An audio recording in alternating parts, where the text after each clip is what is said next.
আগুনের লেলিহান শিখায় যেন নরকে পরিণত হয়েছে যুক্তরাষ্ট্রের ক্যালিফোর্নিয়া। টানা ৬ দিন ধরে ভয়াবহ দাবানলে পুড়ছে লস অ্যাঞ্জেলেস শহরের বিস্তীর্ণ এলাকা।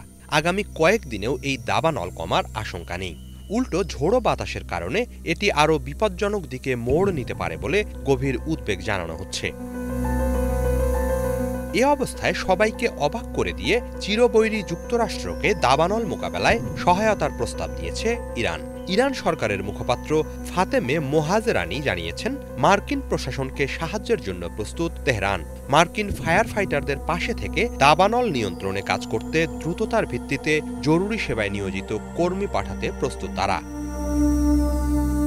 চলমান এই দাবানলে যুক্তরাষ্ট্রের দ্বিতীয় বৃহত্তম শহর লস অ্যাঞ্জেলেসের বিশাল অঞ্চল কার্যত ধ্বংসস্তূপে পরিণত হয়েছে। ভস্ম হয়ে গেছে ১০,০০০-এরও বেশি ঘরবাড়ি ও অবকাঠামো, নিহত ২০ জনেরও বেশি। ভয়াবহ এই দুর্যোগে মার্কিনীদের প্রতি সহমর্মিতা জানিয়ে এক ভিডিও বার্তায় মোহাজেরানি বলেন, যুদ্ধ হোক বা প্রাকৃতিক দুর্যোগ, যখন কোনো জাতির ঘরবাড়ি আর প্রাকৃতিক সম্পদ ভস্মীভূত হচ্ছে তখন অন্য জাতি নির্বিকার থাকতে পারে না। ক্যালিফোর্নিয়ার দাবানলে যারা ঘরবাড়ি ও নিরাপদ আবাসস্থল হারিয়েছে, ইরানবাসী তাদের প্রতি সমব্যথী। ভয়াবহ এই দাবানল মোকাবেলায় যে কোনো সময়ে জনবল ও সহায়তা পাঠাতে প্রস্তুত তেহরান।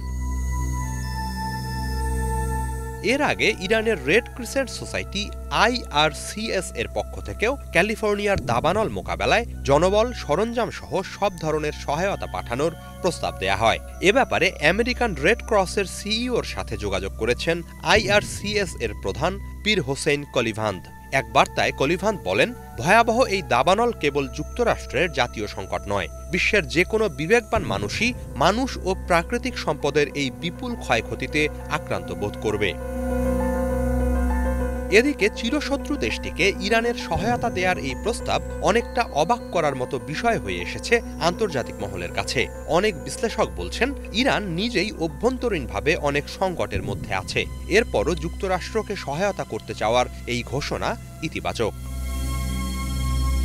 আন্তর্জাতিক বিভিন্ন সংবাদ মাধ্যম বলছে, এই মুহূর্তে ব্যাপক অর্থনৈতিক ও জ্বালানি সংকটে ভুগছে ইরান। জ্বালানি সংকটের কারণে এ সপ্তাহান্তে অনেক অঞ্চলের স্কুল ও সরকারি প্রতিষ্ঠান বন্ধ ঘোষণা করা হয়। এছাড়া প্রায় প্রতি গ্রীষ্মেই বনাঞ্চলে দাবানল মোকাবেলায় হিমশিম খেতে হয় দেশটিকে। পরিবেশবাদীরা দীর্ঘদিন ধরেই বিশেষ করে পাহাড়ি অঞ্চলে দাবানল ও অগ্নিকাণ্ড নিয়ন্ত্রণের সক্ষমতা বাড়াতে সরকারের প্রতি আহ্বান জানিয়ে আসছে।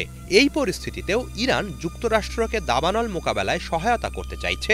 এটিকে উদার কূটনীতির অংশ হিসেবেই দেখা হচ্ছে, যদিও যুক্তরাষ্ট্র এখন পর্যন্ত এ ব্যাপারে আনুষ্ঠানিকভাবে কোনো প্রতিক্রিয়া জানায়নি।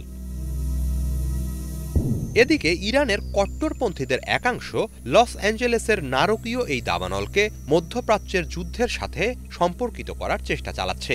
এর জেরে যুক্তরাষ্ট্রের কঠোর সমালোচনায় মেতেছে দেশটির কট্টরপন্থী বিভিন্ন সংবাদ মাধ্যম। এই দাবানলকে খোদার গজব বলে অভিহিত করছে তারা। ইরানি সংবাদ মাধ্যম কেহান মন্তব্য করেছে, মধ্যপ্রাচ্যে যুদ্ধে ইসরায়েলকে সমর্থন দেওয়ার জন্যই এই গজব পাঠানো হয়েছে যুক্তরাষ্ট্রে। একই ধরনের মন্তব্য করেছে আর এক সংবাদ মাধ্যম জাম ইজাম। এই দাবানলকে আগুনের ফেরেশতা বলে অভিহিত করেছে তারা। এছাড়া ইরানের সর্বোচ্চ ধর্মীয় নেতার এক প্রতিনিধি মন্তব্য করেছেন, এই গজব যুক্তরাষ্ট্রের ওপর খোদার পাঠানো এক শাস্তি। হিজল জোবায়ের, বাংলা ভিশন।